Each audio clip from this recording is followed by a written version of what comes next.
சொல்கிறாங்க. இதெல்லாம் தேவனுடைய கிருபை தான், தேவனுடைய நடத்துதல் தான், தேவனுடைய ஆலோசனைகள் தான்.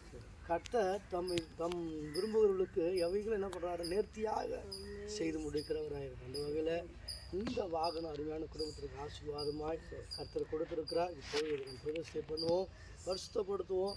கர்த்தர் இந்த வாகனத்தை கொண்டு இன்னும் மேலான ஆசீர்வாதத்தையும் இன்னும் மேலான பலனையும் அருமையான கோபாலுக்கும் அருமையான குடும்பத்திற்கும் கற்றுக் கொடுக்க நல்லவராக இருக்கிறார்கள். பரலோக பிதாவே, அப்பா இந்த வாகனத்தை உடைய கரங்களை ஒப்புக் கொடுக்குறோம். தகப்பனை சொல்லிக்கிறோம்.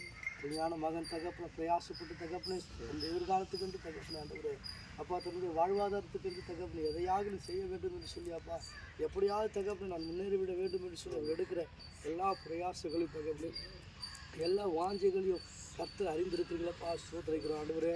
அவைகளை கர்த்தர் வாய்க்க செய்து தகப்பனே, அந்த நீண்ட நாட்களாக தகப்பனே அப்போ என் தனக்கென்று ஒரு வேனை வாங்க வேண்டும் என்று சொல்லி அவர் எடுத்துக்கொண்ட பிரயாசத்தை கர்த்தர் வாய்க்க செய்து ஆண்டவரே, ஒரு வேனை கூட கர்த்தர் கொடுப்பீங்கப்பா. சோதரிக்கிறோம். அதுக்குள்ளே தகப்பன் இருக்கிற சில இழுபறிகளை கிடந்து கர்த்தர் மாற்றி கொடுத்த தகப்பனே முற்றிலுமாக ஆண்டவர் மகனுக்கு சுதந்திரமாய் மாற்றி கொடுங்கப்பா. சோதரிக்கிறோம். இப்பொழுது கூட தகப்பன் எதிர்பாராத நேரத்தில் தகப்பனே இப்படியாய் ஒரு வாகனத்தை வாங்கும்படி மகனுக்கு கர்த்தர் பாராட்டின இந்த தயவுக்காக நன்றி ராஜா, இரக்கத்திற்காக நன்றி ராஜா, உங்களுடைய அன்பிற்காக நன்றி ராஜா. தொடர்ந்து ஆண்டவர் அருமையான மகனோடு கர்த்தருங்கப்பா. சோதரிக்கிற ஆண்டவர் அப்போ எந்த விதமான தகப்பன பொறாமையின் கிரியைகள் தகப்பன ஆண்டவர், பில்லி சூனிய கிரியைகள் தகப்பன, இருளின் சக்திகள் தகப்பன ஆண்டவர், அப்போ வன்கண் ஆவிகள் தகப்பன ஆண்டவரே, அருமையான மகனுக்கு விரோதமாய் இந்த வாகனத்துக்கு விரோதமாய் தகப்பனை சோதரிக்கிறோம். குடும்பத்துக்கு விரோதமாய் கிரியை செய்யாதபடி என் தேவன் தான்மே பக்கபலமாக இருப்பீராக ஆண்டவர்.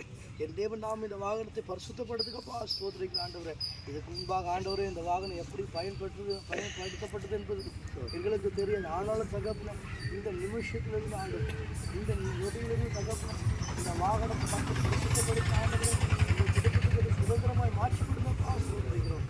ஆசீர்வதிக்கவே ஆசீர்வதிப்பேன், என்னை பெருக பண்ணுவேன் என்று சொல்லி அந்த ஆபிரகாமுக்கு வாக்கு கொடுத்த ஆண்டவர் அருமையான குடும்பத்திற்கு இந்த வாகனத்தை ஆசீர்வாதமாக மாற்றி கொடுங்க தகப்பனே. இந்த வாகனத்தின் மூலமாய் தகப்பன ஆண்டவர் அப்போ இன்னும் மேலான ஆசீர்வாதத்தையும் மேலான உயர்வையும் தகப்பனே, பொருளாதாரத்தில் ஒரு மேன்மையான இடத்தையும் அருமையான குடும்பத்தார் பெற்றுக்கொள்ள என் தேவன் உதவி செய்வீராக, என் தேவன் இரக்கம் பாராட்டுவீராக தகப்பனை. சோதனை தொடர்ந்து ஆண்டவர் அப்போ இந்த வாகனத்திலே பயணம் செய்கின்ற போதும் போகின்ற போதும் வரும்போதும் தகப்பனே அப்போ நம்முடைய தூதர்கள் தகப்பன ஆண்டவர் மகனுக்கு முன்பாக கடந்து போகட்டும் தகப்பனே. அப்போ இதை இயக்குகிறவரோடு கர்த்தருங்கப்பா. சோதரிக்கிறோம். இதை பயணிக்கிறவர்களோடு கர்த்தருங்க தகப்பனே. இதை எங்கெல்லாம் இவர்கள் பயன்படுத்த வேண்டும் என்று கொண்டு போகிறார் அங்கெல்லாம் தகப்பனே உம்முடைய பிரசனம் அந்த வாகனத்துக்கு முன்பாக கடந்து போகட்டும். என் சமூகம் உனக்கு முன்பாக கடந்து போகின்ற வார்த்தையின்படி தகப்பனே குடும்பத்தை ஆசீர்வதித்து வழிநடத்த கர்த்தர் நல்லவராக இருக்குங்கப்பா. சோதரிக்கிறோம். எல்லாவற்றையும் ஆண்டவரே இப்படி வல்லமுள்ள கரங்களுக்குள்ளாக பரிசுத்த பிரசனத்துக்குள்ளே ஒப்பு கொடுத்து செபிக்கிறோம், ஆசீர்வதிக்கிறோம். இயேசு கிறிஸ்துவின் நாமத்திலே கர்த்தர் சிம்முள்ள நல்ல